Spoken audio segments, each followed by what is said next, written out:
Hollywood horror A to Z present the Vatican tapes. ये movie 2015 में release हुई थी और IMDb पे इसकी रेटिंग है 10 में से 4.8। मूवी के स्टार्टिंग में हमें डेविल से पजेस्ट लोगों को दिखाया जाता है, जहाँ कार्डिनल ब्रून एक स्पीच में शैतान के बारे में बताते हैं। फिर अगले सीन में हमें दिखाया जाता है कि विकानी और ब्रून आपस में बातें कर रहे होते हैं। फिर वो लोग एक वीडियो देखते हैं जिसमें एंजेला नाम की एक लड़की का वीडियो रहता है। फिर वो लोग जब वीडियो को स्लो मोशन में देखते हैं तो उन्हें उस लड़की का फेस में एक और फेस दिखाई देता है, जो शायद एक डीमन का फेस होता है।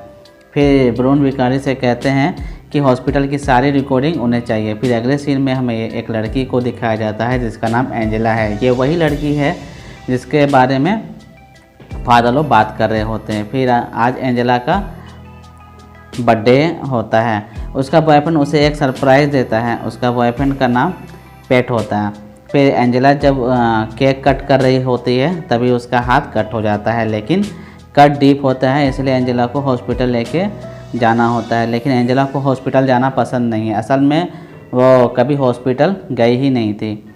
हॉस्पिटल में पट्टी लगाने के बाद एंजेला और पेट बस से घर जाने लगते हैं। बस में एंजेला के बिहेवियर थोड़ा अजीब हो जाता है। वो बेवजह लोगों पर गुस्सा होती है और उसे पानी प्यास बहुत लगती है। तभी बस पर कौवों का एक झुंड टकरा जाता है। तभी एक कौवा एंजेला के उसी फिंगर में काट लेता है जिसमें उसका फिंगर कट हुआ था। फिर वो लोग घर आ जाते हैं। घर में भी एंजेला बहुत अजीब बिहेव करने लगती है। फिर वो सोफे पर बेहोश हो जाती है। फिर जब वो उठती है तब वो कहती है कि वो वापस आ गई। फिर उसे हॉस्पिटल में एडमिट किया जाता है, जहाँ वो पूरी तरह से ठीक रहती है। फिर ये लोग टैक्सी से घर जाने लगते हैं। तभी एंजेला अजीब बिहेव करने लगती है। वो कार की स्टीयरिंग को इधर उधर करने लगती है, जिससे कार का एक्सीडेंट हो जाता है, जिसमें एंजेला बुरी तरह से घायल हो जाती है। बाद बाकी लोगों को कुछ भी नहीं होता है। फिर उसे हॉस्पिटल लाया जाता है, जहां अब वो कोमा में चली गई होती है। हॉस्पिटल में अब एंजेला को 2 महीने हो गए हैं। वो अब भी कोमा में ही है। फिर हॉस्पिटल वाले एक फादर को बुलाते हैं जिनका नाम लोजानो रहता है। हॉस्पिटल वाले उन्हें उनके पेरेंट्स से बात करने के लिए बोलते हैं। दरअसल एंजेला अब लाइफ सपोर्ट पर थी और हॉस्पिटल वाले अब और उसे लाइफ सपोर्ट पर नहीं रखना चाहते थे। लोजानो एंजेला के फादर से मिलता है और एंजेला के लाइफ सपोर्ट हटाने को कहता है। फिर जब हॉस्पिटल में एंजेला का लाइफ सपोर्ट हटाया जाता है तभी वहाँ एक मिरेकल होता है। एंजेला अपने आप होश में आ जाती है। सबको ये चमत्कार ही लगता है। फिर नाइट में एंजेला अपने बेड से उठती है और बेबी कंपार्टमेंट में जाती है। वो वहाँ एक बच्चे को उठा लेती है और उसे मारने ही वाली होती है। तभी वहाँ सिक्योरिटी वाले आ जाते हैं और उस बच्चे को बचा लेते हैं। फिर हॉस्पिटल वाले CCTV में कुछ अजीब नोटिस करते हैं, जैसे कि बेड पर भी एंजेला है और दूसरे कमरे में भी। अगर दूसरे कमरे में एंजेला थी तो बेड पर कौन था? फिर हॉस्पिटल वाले पुलिस को बुला लेते हैं। पुलिस वाले जब उसे पूछते हैं तब वो एक तरफ इशारा करती है। जब वो ऑफिसर उधर जाके देखता है तो उधर एक कौवा बैठा होता है। फिर वो ऑफिसर अजीब बिहेव करने लगता है। वो अपने दोनों हाथों में बल्ब लेता है और उसे अपने आंखों में फोड़ देता है। लोजानो ये सब देखता है। वो उस कौवे को भी देखता है। फिर लोजानो रोजर को कहता है कि एंजेला को दूसरे हॉस्पिटल में शिफ्ट करने को कहता है। फिर जब हॉस्पिटल वाले ये डिसाइड करते हैं कि एंजेला को एक दिमागी डॉक्टर से दिखाने को कहते हैं। जब एंजेला के पास वो डॉक्टर आती है तब एंजेला अजीब बिहेव करने लगती है। वो बार बार एक ही वर्ड्स को दोहराती है कि उसे घर जाना है। फिर डॉक्टर चली जाती है। फिर एंजेला और पेट बातें कर रहे होते हैं, जहाँ एंजेला पेट को कुछ शॉकिंग बताती है। जब वो कोमा में थी उसे अजीब सी आवाज़ सुनाई देती थी। वो दूसरी लैंग्वेज में थी। फिर लोजानो CCTV फुटेज देखने लगता है। तभी वहाँ एंजेला आती है और कुछ बोलकर चली जाती है। लोजानो उसके पीछे जाता है लेकिन वह उन्हें नहीं मिलती है। फिर अगले दिन वही डॉक्टर आती है और एंजेला से बात करने लगती है, लेकिन यहाँ तो अलग पूरे से उल्टा हो जाता है। एंजेला उस डॉक्टर की पूरी पोल खोल कर रख देती है। फिर हमें वार्ड में दिखाया जाता है कि एक हॉस्पिटल का स्टाफ उसे मेडिसिन देने जाता है। एंजेला उसे सेड्यूस करने लगती है। फिर अपने पावर से ऊपर एक सेलिंग उसके ऊपर गिरा देती है, जिससे उसकी मौत हो जाती है। फादर लोजानो रोजर के पास जाते हैं और रोजर से उसकी मॉम के बारे में पूछते हैं। फिर हमें यहाँ बहुत ही शॉकिंग बात पता चलता है।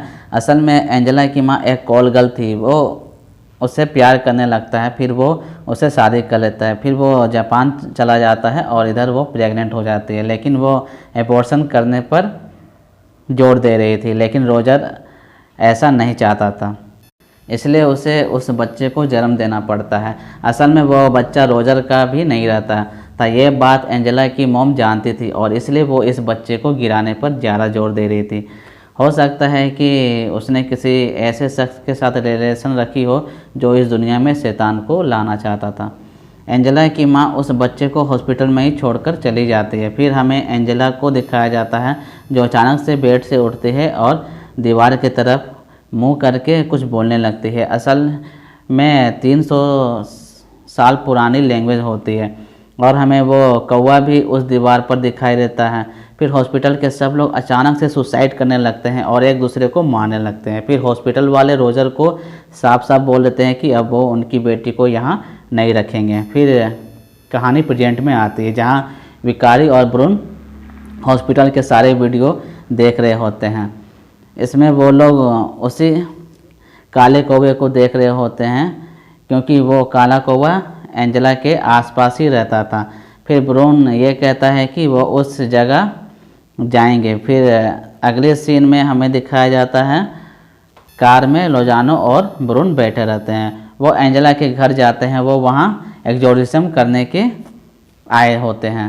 वो पेट कहते हैं कि जब वो 12 साल के थे तब शैतान उनके अंदर भी आ गया था, लेकिन ब्रून बच्चे में बहुत स्ट्रॉन्ग थे और उनकी सोल पूरी तरह से पवित्र थी, इसलिए शैतान उनके शरीर में ज़्यादा देर नहीं रह पाया। फिर ये लोग एक्सोर्सिज्म स्टार्ट करते हैं। फिर फादर ब्रून एंजेला को घुटनों के बल बैठा रहते हैं। फिर वो उसे कुछ खाने को देते हैं। पहले तो वो खाने से इनकार करती है, फिर ब्रून के जोर देने पर वो खा लेती है। फिर उसके मुंह से 3 अंडे निकलते हैं जो ट्रिनिटी को दर्शाते हैं, जैसे कि the son, the father and the holy spirit. फिर वो बेहोश हो जाती है। फिर जब उसकी आंख खुलती है तो उसके अंदर डेमन को साफ देखा जा सकता है। फिर वो अर्मेनिक में कुछ बोलने लगती है। फिर फादर उसे जंजीरों से बांध देते हैं और उस पर होली वाटर डालने लगते हैं, जिससे वो ज़ोर से चीखने लगती है। फिर फादर ब्रून उसे उस अंडे के बारे में पूछते हैं क्योंकि ये अंडा फादर जीसस के जन्म को दर्शाता है। असल में वो डेमन अब खुद को भगवान का दर्जा दिलाना चाहता है। एंजेला जोर से चीखने लगती है और जंजीरों को तोड़ देती है। फिर वो कहती है तुम लोग यहाँ से चले जाओ। फादर ब्रून समझ चुके थे ये डेमन एंजेला के शरीर में बाद में नहीं, असल में ये डेमन ने एंजेला की बॉडी में जन्म के साथ ही है, इसलिए उस पर एक्सोर्सिज्म काम नहीं आएगा क्योंकि एंजेला के खून में ही वो डेमन शामिल होता है। इसलिए फादर एक पवित्र चाकू निकालते हैं और एंजेला के तरफ जाते हैं, लेकिन वो उस शैतान को वो तभी मार सकते हैं जब वो एंजेला की बॉडी में शैतान आएगा, लेकिन ऐसा नहीं होता है और एंजेला बेहोश हो जाती है। फिर उसकी बॉडी गायब हो जाती है। यहाँ लोजानो कहता है कि जैसे क्राइस्ट 40 दिन रेगिस्तान में रहे थे वैसे ही एंजेला 40 दिन कोमा में रही थी और वो काला कौवा एंटी क्राइस्ट को दर्शाता है। फिर वहाँ अचानक से एंजेला आ जाती है और उसके हाथों और पैरों में वैसा ही निशान होते हैं जैसे कि जीसस क्राइस्ट के। इसका मतलब एंटी क्राइस्ट का पुनर्जन्म हो चुका है। फादर ब्रून उसे पवित्र चाकू से मारते हैं लेकिन उसे कुछ नहीं होता है और वो उस चाकू से को अपने बॉडी से निकालकर फादर ब्रून को ही मार देती है और वहाँ आग लगा देती है। फिर अपने पावर से पूरे घर को ब्लास्ट कर देती है। वो फादर लोजानो को जिंदा छोड़ देती है ताकि वो दूसरों को बता सके कि एंटी क्राइस्ट का जन्म हो चुका है और अब वही सब कुछ है। इसका मतलब अब धरती पर एंटी क्राइस्ट का राज होगा। फिर हमें अगले सीन में हमें लोजानो को दिखाया जाता है। विकार इमामी के पास होता है और असल में लोजानो को 3 महीने लगे थे ठीक होने में। फिर विकार उन्हें एक जगह ले जाता है जो खुफिया जगह होती है। फिर विकार उन्हें इन 3 महीनों में क्या क्या हुआ है वो दिखाते हैं। असल में एंजेला दुनिया में सबकी मदद करने लगती है। वो पैरालाइज लोगों को ठीक करने लगती है, जिनकी आंखें ख़राब होती है वो भी ठीक हो जाते हैं। असल में वो अपने लिए फॉलोअर्स इकट्ठा कर रही होती है। और उसके फॉलोवर्स अब लाखों में होते हैं और अब मीडिया इंटरव्यू में भी बुलाया जाता है। इसी मिरेकल के कारण एंजेला होम्स के यहाँ बहुत से लोग आते हैं। तभी हम एंजेला को देखते हैं जहाँ सब लोग एंजेला की पावर को देखना चाहते थे। दरअसल वो एक डेमन रहता है, वो ठीक जीसस क्राइस्ट की तरह नकल करता है और सभी को उस पार ले जाता है और मूवी यहीं पर समाप्त हो जाती है।